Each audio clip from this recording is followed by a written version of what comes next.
Bonjour à toutes et à tous et bienvenue au Peninsula à Paris dans votre émission Les entreprises à succès. Bienvenue à vous Elliot Martin. Bonjour Jessie.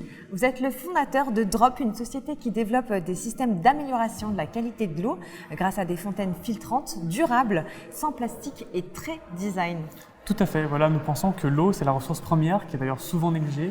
C'est pourquoi nous pensons qu'avoir un système design durable, sans plastique et sans cartouche pour une eau pure, c'est très important. Et vous pensez très bien, d'autant plus que vos produits sont des objets d'art utiles et engagés, made in France. Je vous propose qu'on aille s'installer pour en parler. Tout à fait. Allez, suivez-moi.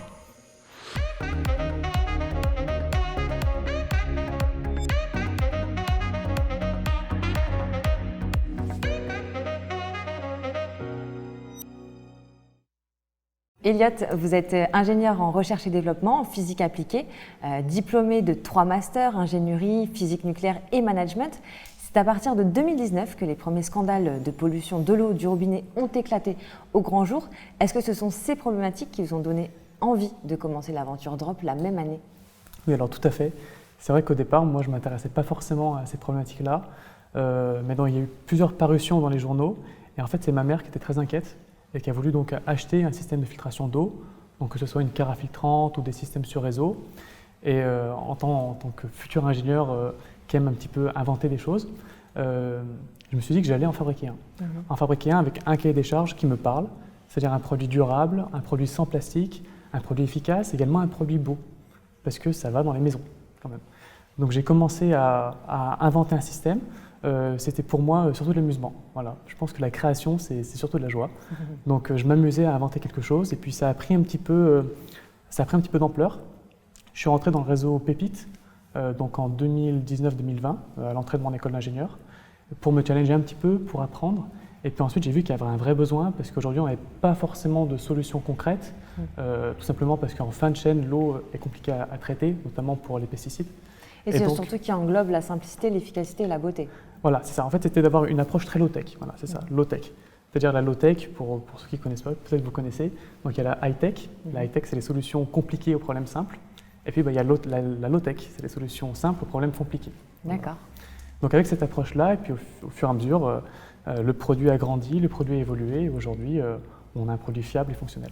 Vous l'avez dit, l'eau est clairement notre premier besoin vital et c'est même le fondement de la vie sur Terre. Pourtant, des herbicides sont détectés dans plus de la moitié des échantillons et les fongicides sont omniprésents dans plus d'un tiers des cas. Que sait-on vraiment aujourd'hui de la situation actuelle de l'eau potable en France? Et si l'on consomme l'eau du robinet régulièrement, quels sont les risques sur la santé des humains?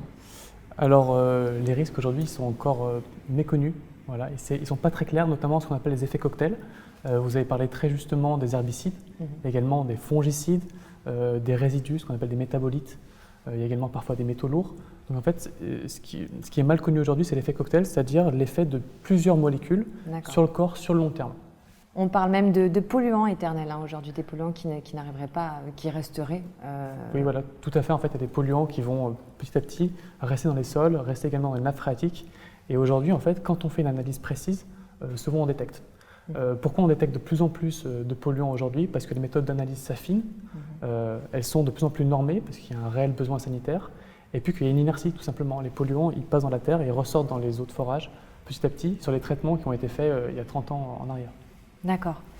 Est-ce qu'on a concrètement une solution si on se dit que l'eau du robinet n'est plus forcément particulièrement potable? On sait qu'il y a un réel problème aussi sur la consommation des bouteilles puisque ça représente comme c'est 3 fois plus cher, enfin l'eau en bouteille est 3 fois plus chère et polluée également au microplastique. Alors aujourd'hui, il y a une solution qui marche très bien, qui est étudiée, c'est le charbon actif tout simplement. Ça fait 2000 ans que c'est un produit qui est utilisé. Aujourd'hui, c'est une matière qui est très technique, très documentée et donc on arrive très très bien avec certains charbons actifs à enlever des pesticides, des fongicides, etc. Par contre, c'est des charbons qui sont très techniques, donc ce n'est pas simplement le charbon que vous allez mettre dans votre gourde. Voilà, ce n'est pas le bout de charbon, ce n'est pas non plus les petites billes de céramique, c'est vraiment une filtration, donc il faut que l'eau passe à travers un système de charbon en grains ou en poudre. Et au-delà de ça, donc on parlait des risques de la santé, il est quand même en train d'être prouvé qu'il peut y avoir des risques de fertilité, de diabète, obésité, de cancer évidemment. Ou pour vous, il n'y a aucune étude qui approuve? Alors, il y a des études qui commencent à sortir sur donc les effets cocktails, comme on discutait tout à l'heure, de pesticides, mais également sur les microplastiques. Récemment, il y a une étude qui est sortie donc, sur des rats qui prouve que finalement, les microplastiques viennent s'accumuler dans le cerveau et génèrent Alzheimer, par exemple, sénilité avancée, voilà, des troubles en fait, neurologiques avancés. Et donc les gens qui perdent confiance dans l'eau du robinet, alors l'eau du robinet est potable, comme vous le disiez, mais pas forcément bonne. Voilà. Et donc en achetant des bouteilles plastiques, d'une part c'est cher et c'est énormément de pollution. Ce qu'il faut savoir, c'est qu'une bouteille plastique de 1 litre, pour la fabriquer, la transporter, la réfrigérer, ça équivaut à la remplir pour moitié de pétrole. Oui. Et donc vous, après des années de travail et de recherche, vous avez créé ce produit simple mais technique et efficace. Et pour qu'il soit le plus durable possible, alors expliquez-nous, je vous prie, les propriétés de cette fontaine filtrante et comment est-ce qu'on s'en sert? Alors tout à fait. Alors là, vous avez par exemple certains prototypes. Alors comment ça marche? On va venir remplir la sphère de 1 litre sous l'eau du robinet. On va venir agiter avec un petit mouvement de poignet pour créer un vortex. Ce vortex va permettre de dynamiser l'eau, de l'oxygéner. C'est très important en fait gustativement. Oui, et l'eau stagnante est une eau morte quelque part. Ce qu'on dit, c'est une eau vivante. Et de l'aérer, d'enlever une partie du chlore. Ensuite, ça va passer dans le cylindre qui contient donc du charbon actif imbibé aux en argent, en vrac, sans cartouche, qui va enlever les métaux lourds, les résidus de médicaments, les pesticides, mais qui va garder la minéralité de l'eau. D'accord. C'est très important. Et ensuite, dessous, on va récupérer dans un broc, dans une carafe, l'eau à consommer 1 minute 30 après. Donc c'est un système qui est très rapide. Alors votre produit est garanti 15 ans. Il permet d'économiser 1800 kg de CO2 par rapport à la consommation de bouteilles plastiques quand même. Oui, alors tout à fait. C'est vrai que c'était un vrai challenge aujourd'hui de faire un produit sans plastique. C'est-à-dire que même dans les produits qui sont le plus conscients, quelque part, souvent il y a des cols, il y a des joints, c'est compliqué. Donc dans notre produit, il n'y a ni colle, ni joint, ni possibilité d'usure quelque part, et il n'y a pas de cartouche non plus. Donc on va venir remplacer le charbon actif parce qu'il faut le changer, mais c'est un système en vrac, donc sans consommable, sans déchets. Bravo pour cette prouesse technique et vous avez testé votre produit sur plus de 300 personnes et plus de la moitié ont préféré l'eau de votre fontaine filtrante. Également, votre entreprise est en cours d'agrément ESUS, entreprise solidaire d'utilité sociale, afin d'être au plus proche des dynamiques locales et durables, ce qui était très important pour vous. Comment est-ce que vous envisagez l'avenir de votre entreprise Drop? Alors voilà, pour moi, il faut être cohérent sur les choses.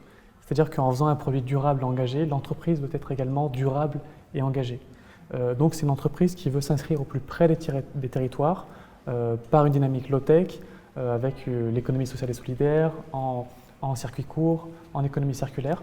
Dans l'avenir, je vois Drop avec cette même dynamique, une dynamique durable et très innovante, mais une autre façon d'innover, avec des produits beaux, des produits engagés, sans plastique, proche de ce qu'on appelle le rasoir d'Occam, c'est-à-dire une solution simple et très efficace, et également s'étendre sur un marché plus important, aller également vers les professionnels pour que chacun puisse bénéficier d'une eau de très bonne qualité pour longtemps.